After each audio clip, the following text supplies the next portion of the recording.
மக்களவருக்கு வணக்கம். சென்னையில் அசோக் நகர் பகுதியில் இருக்கக்கூடிய அரசு பெண்கள் மேல்நிலைப் பள்ளி, அந்த அரசு பெண்கள் மேல்நிலைப் பள்ளியில் ஒரு நபரை கூட்டி வந்து பேச விடுறாங்க.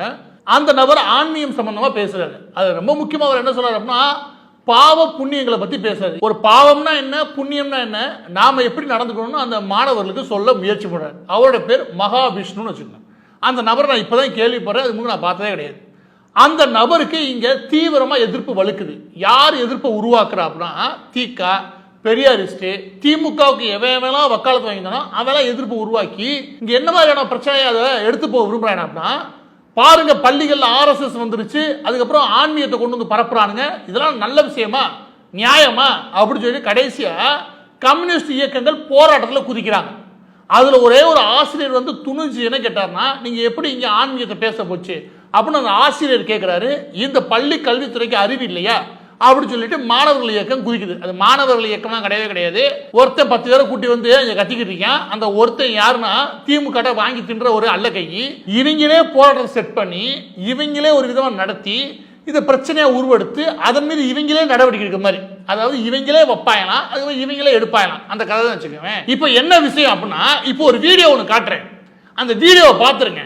இவங்க நாக்கப்படுத்துறமா 4 கேட்க வேண்டியிருக்கு. யாரு? அந்த திமுக கவர்மெண்ட் இருக்கு இல்லையா, நாக்கப்படுத்துறமா 4 கேள்வி மக்கள் சார்பாக கேட்டாங்க. எல்லா பேருமே கேட்கணும். அது என்னன்றது இந்த வீடியோ பாருங்க. வரேன். Recently, see, where I am in gym, St. Joseph's Institute of Management, there is no exam. I have abolished the exam. I don't know whether you all know this. For which, appreciating this, the state government of Tamil Nadu asked me to revise the syllabus, first standard to 12th standard social sciences syllabus. I was one of the mentors to decide. If you go on today, you see first standard students, social science notebook, there is plenty of Jesuit ideologies have been injected into it. And but nobody knows. More and more, Magis, all these are all. இதுல பேசுறான் பாருங்க. இவன் ஒரு Loyola college professor.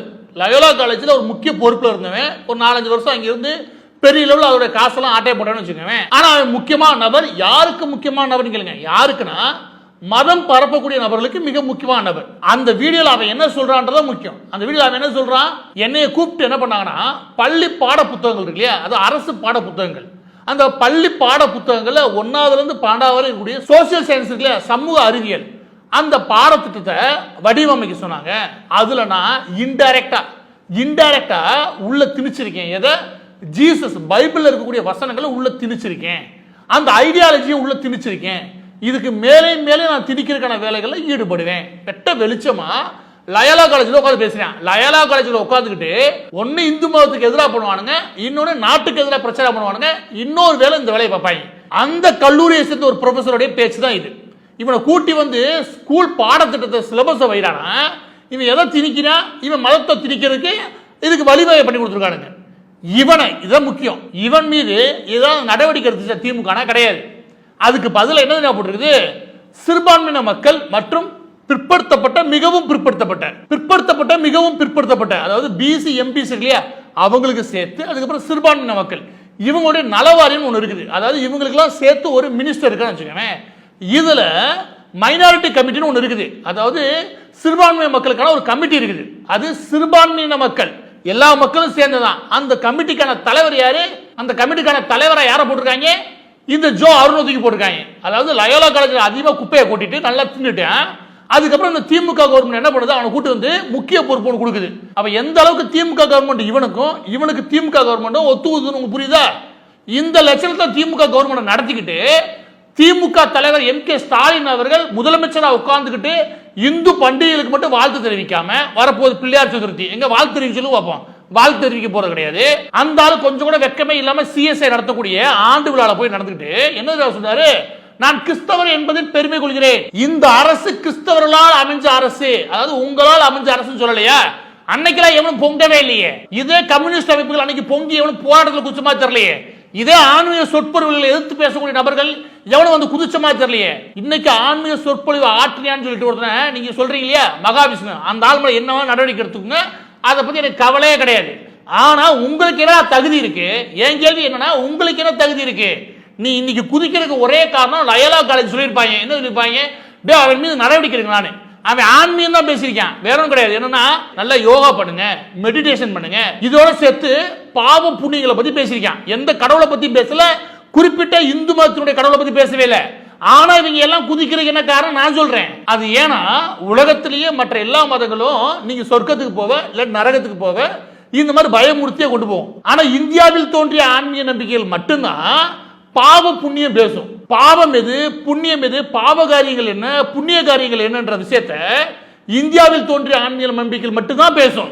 எனவே இவங்களுக்கு பட்டுக்குச்சு. ஐயோ, மறைமுகமாக இங்க என்ன பண்றாங்க, இந்தியாவில் தோன்றிய ஆன்மீக நம்பிக்கை பற்றியான விஷயங்களை இந்தியாவில் இருக்கிறவங்களுக்கு சொல்லித்தராங்களே, எப்படா சொல்லி தர போச்சுன்னு குதிக்கிறாங்க. நேத்து பாடத்திட்டத்தின் வழியாக, பாட நூல்கள் வழியாக பைபிள்ல இருக்கக்கூடிய வசனங்களை திணிச்சுன்னு ஒருத்தன் சொல்லும் போது உங்களுக்கு வலிக்கல, அது உங்களுக்கு குத்தல குடையல. ஆனா இன்னைக்கு உங்களுக்கு பாவம் புண்ணியம் சொல்ல குதிக்கிறானுங்க. அப்படியே நில்லுங்க. இப்ப இன்னொரு வீடியோல போடுறேன், அதை பாருங்க.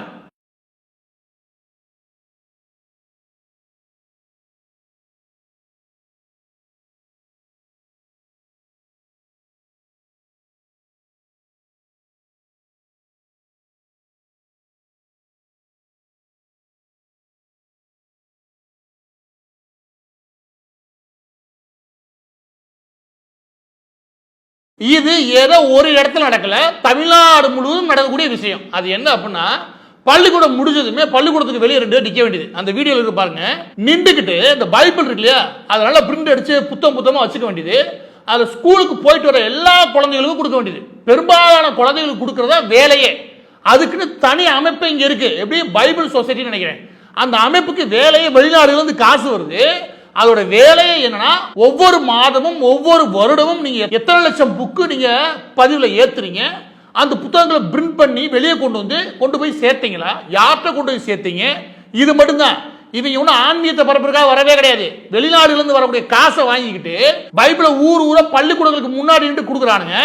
அப்போ உங்களுக்கு எங்கடா போச்சு புத்தி? அன்னைக்கு ஆன்மீகம் போச்சு, இது போச்சு, அது போச்சு, எவனும் வரவே இல்லையே. அன்னைக்கு பொத்திக்கிட்டு தான் இருந்த. நான் கேட்கிறேன், இன்னைக்கு குதிக்கிற எல்லாரும் அன்னைக்கு பொத்திக்கிட்டு தான் இருந்த, இன்னைக்கு எங்க இருந்தா வரீங்க? நீ மகாவிஷ்ணுல வந்து எந்த ஆன்மீகம் சம்பந்தப்பட்ட பேச்சாளரை பத்தி நீ பேசிக்கோ, எனக்கு அதை பத்தி கவலையே கிடையாது. ஆனா இந்த விஷயத்தை நீ நேத்து செஞ்சியா?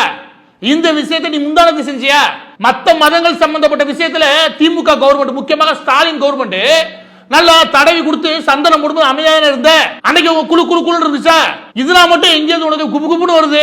நான் ஒன்று சொல்ல வைங்களுக்கு, இந்த பிரச்சனை சாதாரண பிரச்சனை தான். ஆனா இது பெருசா மாத்திரம் எதனாலனா, விநாயகர் சதுர்த்தி வருது இல்லையா, விநாயகர் சதுர்த்தியுடைய கொண்டாட்டங்கள் எல்லா பக்கமும் ஓரளவுக்கு இந்துக்கள் மத்தியில் ஒரு பெரிய பண்டிகையா மாறிக்கிட்டு இருக்குது. அதாவது தீபாவளி மாதிரி அந்த அளவுக்கு கொண்டாடப்படக்கூடிய கடவுளாகவும் ரொம்ப பிடிச்ச கடவுளாகவும் இருக்கக்கூடிய விஷயம் இந்த விநாயகர் அவர்கள். இந்த கொண்டாட்டம் தீவிரமா இருக்கு இல்லையா, இது எப்படி உடைக்கிறது, இது எப்படி மண்ணலி போடுறது, இப்படின்னு ஒரு கும்பல் தீராங்க. அது முக்கியமாக திமுக கவர்மெண்ட் தான், வேற யாருமே கிடையாது. அவங்களுக்கு இதை பெருசாக்கணும். இன்னைக்கு எப்படா சொல்ல போச்சு ஆன்மீகம்னு இவங்க வராயில, எவனா ஒருத்தர் இந்து மதம் சொல்லிட்டு இன்னைக்கு அரசு பள்ளிகளே மற்ற உணர்ச்சி வச்சுக்கவே நாங்க விட மாட்டோம், சும்மா நடவடிக்கை எடுக்காம இருக்க மாட்டோம் அப்படின்னு மறைமுகமா சொல்றாங்க. அப்படி நடவடிக்கை எடுக்க வீராதி வீரன் சூராதி சூரன் நேத்து நடவடிக்கை எடுத்துட்டு நடவடிக்கை எடுக்கிறதா இருக்கட்டும்.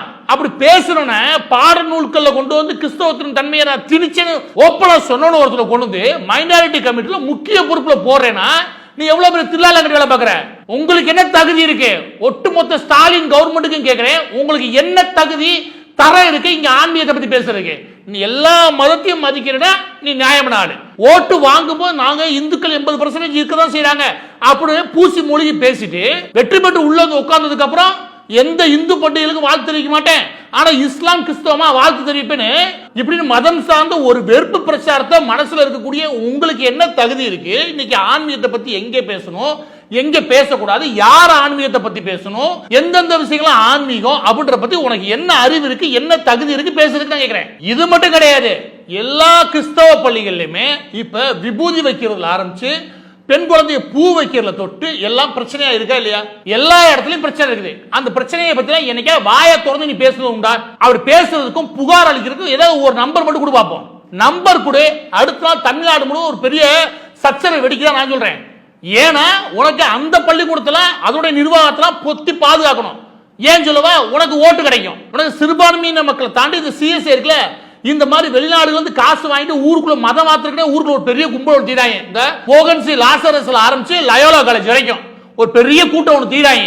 அவங்களோட ஆதரவு உங்களுக்கு வேணும். அதனால வெட்ட வெளிச்சமா அவங்கள்ட்ட போய் நீங்க கூணி கும்பிடுவீங்க.